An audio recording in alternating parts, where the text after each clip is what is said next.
Hello बच्चों, अभी जो मैं क्वेश्चन एक्सप्लेन करने वाला हूँ, ये क्वेश्चंस मैंने एनसीईआरटी बुक से लिया हूँ और ये क्लास 9 का क्वेश्चन है। चैप्टर्स का नाम है force and law of motion. Now see the question. A stone of 1 kg thrown with a velocity of 20 metre per second across the frozen surface of a lake and come to rest after traveling a distance of 50 meters. What is the force of frictions between the stones and the ice? देखिए question में क्या बोल रहा है कि एक पत्थर है जिसमें तो उस पत्थर को हम किस में फ्रोज़न किस में उसको फेंक रहे हैं। फ्रोज़न मतलब कि समझ लीजिए कि एक दैट इज़ आइस पे फेंक रहे हैं। तो क्या होता है जब हम उसको फेंक रहे हैं तो वो कितना डिस्टेंस कवर कर रहा है, 50 मीटर्स डिस्टेंस कवर कर रहा है। और इसके बाद वो क्या हो जाता है, वो अपना रेस्ट पोजीशंस पे आ जाता है। देन क्वेश्चंस में बोल रहा है कि हमको कितना फोर्स लग रहा है किसका, वो फ्रोजन्स और स्टोन मतलब आइस और स्टोन्स के बीच में कितना फोर्स लग रहा है वो हम लोग को निकालने के लिए बोल रहा है। ठीक है, तो हम लोग क्या करते हैं, पहले क्या क्या है जो गिवन है उसको हम यहाँ पे लिखते हैं।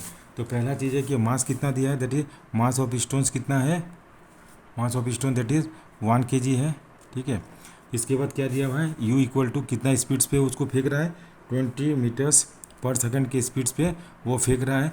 और v इक्वल टू कितना मेरा 0, क्योंकि वो कितना डिस्टेंस मतलब 50 मीटर डिस्टेंस कवर करने के बाद वो उसका वेलोसिटी कितना होता है 0। तो मतलब s इक्वल टू कितना हो गया 50 मीटर्स। ठीक है, अब क्या करना है हमको इससे फोर्स निकालना है। तो पहला चीज़ है कि हम लोग मोशंस चैप्टर्स में पढ़े थे क्या, तो कि v square minus u square equal to 2a पढ़े थे। ठीक है, तो अब क्या करते हैं, इस फॉर्मूला में जो गिवन डेटाज है उसको पुट करते हैं।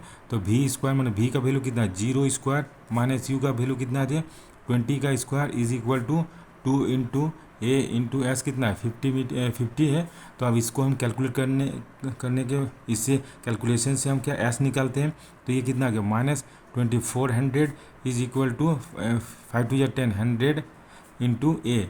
तो यहाँ पे ए का वैल्यू कितना हो गया -400 डिवाइडेड बाय 100 निकालते हैं, ये 2 0 1 0। तो ए का वैल्यू कितना हो गया मेरा -4 मीटर पर सेकेंड स्क्वायर। मतलब जो मेरा एक्सलेशन आया कितना आया वो 4 मीटर पर सेकेंड स्क्वायर ना। क्वेश्चंस में क्या बोला कि हमको कितना फोर्स लग रहा है किसका, स्टोन्स और आइस के बीच में। तो फोर्स इक्वल टू क्या हो गया मास इंटू एक्सलेशंस। तो मास मेरा कितना 1 इंटू -4 एक्सलेशन दिया हुआ है। तो मेरा फोर्स का वैल्यू कितना हो गया -4 न्यूटन्स। मतलब क्या है कि समझ लीजिए ये मेरा आइस है, ये मेरा आइस है और समझ लीजिए ये मेरा स्टोन है। तो अब बोल रहा है कि आइस और स्टोन के बीच कितना फोर्स लग रहा है। तो ये क्या है, मतलब ये that is force of frictions, ये फ्रिक्शंस का ही वैल्यू निकालने के लिए बोल रहा है। That is minus indicate that कि जो फ्रिक्शंस क्या लगता है फोर्स के अपोजिट डायरेक्शंस में लग रहा है। So this is the solutions of this question. Thank you for watching this video and have a nice day.